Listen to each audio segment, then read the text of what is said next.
Nacho, es que hay un exceso de liquidez. Y tú ves las cifras y llegó a haber un momento en el que había más o menos 500 millones de dólares más en créditos que en ahorros. ¿Verdad? ¿Qué es lo que ocurre ahora? Estamos al revés. A este momento hay más o menos 200 millones más en ahorros que en créditos. ¿Por qué? Porque la demanda de créditos ha bajado. El ahorro no ha caído, sino que tendió a estabilizarse con el punto más alto, que fue septiembre del año pasado, pero como los préstamos han caído 700 millones, entonces ahí es a donde encuentras una diferencia significativa. Ahora, ¿por qué han caído los préstamos? Tal vez eso sería bien importante que tú le preguntaras a Marcela. Hay una combinación de elementos, pero una bien importante es que las empresas se han desendeudado. ¿Por qué? Por dos factores. Uno es porque los precios de las materias primas cayeron. Y te doy un ejemplo. Tú eres una empresa que importa hierro y tenías una venta de 1.000 en aquel momento. Y el hierro valía 1.000 la tonelada. El hierro ahora vale $500 la tonelada, pero no está vendiendo 1.000, sino que está vendiendo menos. Entonces, ¿qué es lo que ocurre? Ya solo por el diferencial de precios necesitas la mitad de capital de trabajo, pero además por la reducción en volumen, o sea, en ventas de la empresa, entonces requieres menos de la mitad del capital de trabajo que requerías. Entonces, lo que hicieron las empresas, en la medida que se fueron deshaciendo de inventarios, fue que fueron repagándole a los bancos. Entonces, tú ves la mora de la banca, en la banca de las empresas es muy baja, porque las empresas dentro de todo están bastante bien, ¿verdad? Porque han logrado desendeudarse, han logrado ir capeando bastante con una serie de reestructuración en las empresas, que hay algunas en problemas, por supuesto, ahora hemos visto ciertos sectores específicos, pero en general están bastante bien. Ahora, el problema viene por el lado de las familias y por el lado del consumo. El crédito de consumo, si tú le pones ambos créditos que mencionaba Marcela, vivienda y consumo, en el 94 era el 8% en total del total de crédito. Ahora es casi el 50%. Entonces, proporcionalmente ha sido mucho más alto el crecimiento del crédito hacia vivienda y crédito de consumo en los últimos 10 años. Entonces, ahora que muchas personas han perdido el empleo y han perdido su capacidad de pago porque las remesas familiares han caído, etcétera, entonces la mora la estás viendo ahí.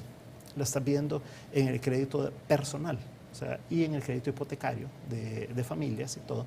Y es ahí donde tiene que haber y se está dando una reestructuración mayor, ¿verdad?, que en crédito de personas. Pero es debido a estos movimientos, ¿ves?, que se está dando en caída en demanda en las empresas y en caída de los precios, y en las familias caída de ingresos, ¿verdad?, que es lo otro que está afectando.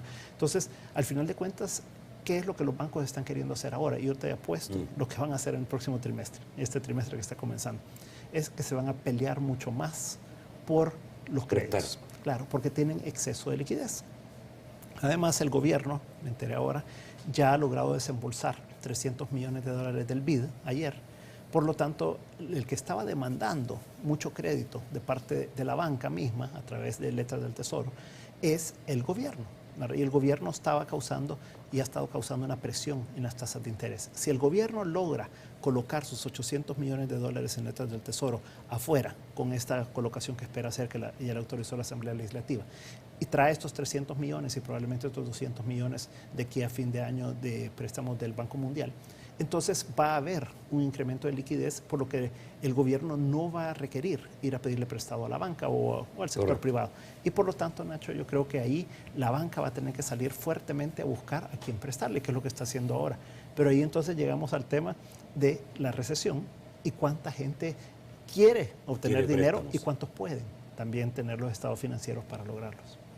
Ok, y si la banca quiere prestar, va a haber más publicidad, digamos, de los bancos, pero va a bajar los intereses también. Bueno, ¿debieran bajar los intereses para hacer más atractivos los préstamos?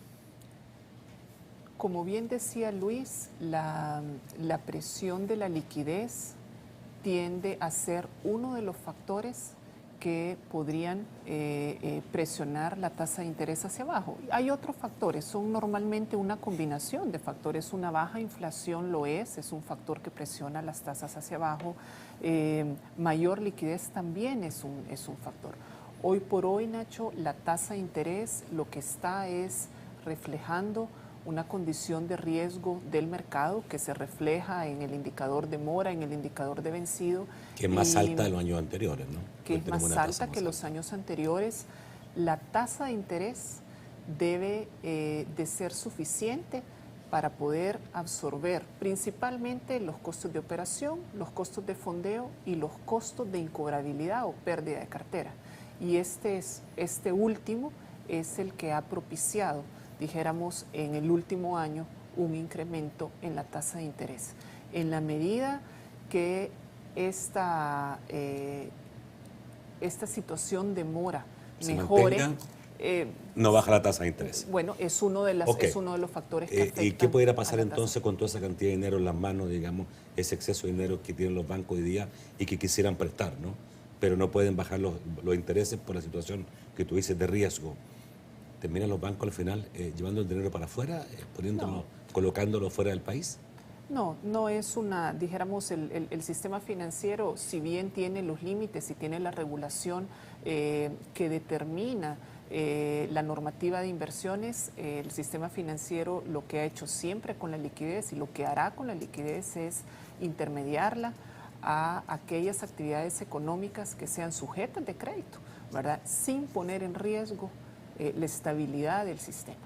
Una vez ponemos en riesgo la estabilidad del sistema financiero, ponemos en riesgo, dijéramos, la estabilidad de la economía en general y el bienestar de todos, ¿verdad? Entonces, sí, es una situación que se nos presentará probablemente. Veremos, dijéramos, esta situación de liquidez producto de un probable repago por parte del gobierno de los letes. Será una condición que el sistema financiero tendrá que vivir y lo ideal es intermediar esos recursos. Antes de dejar este bloque, Luis, entonces la radiografía que estamos viendo en este momento del sistema financiero indica que el país no está avanzando, no está saliendo, no se está reactivando. Claro, Nacho. O sea, lo que se está viendo en la banca es que no hay demanda de créditos adicionales porque las empresas estén vendiendo más o porque las familias estén teniendo más ingresos y por lo tanto mayor capacidad de endeudamiento. O porque haya más optimismo.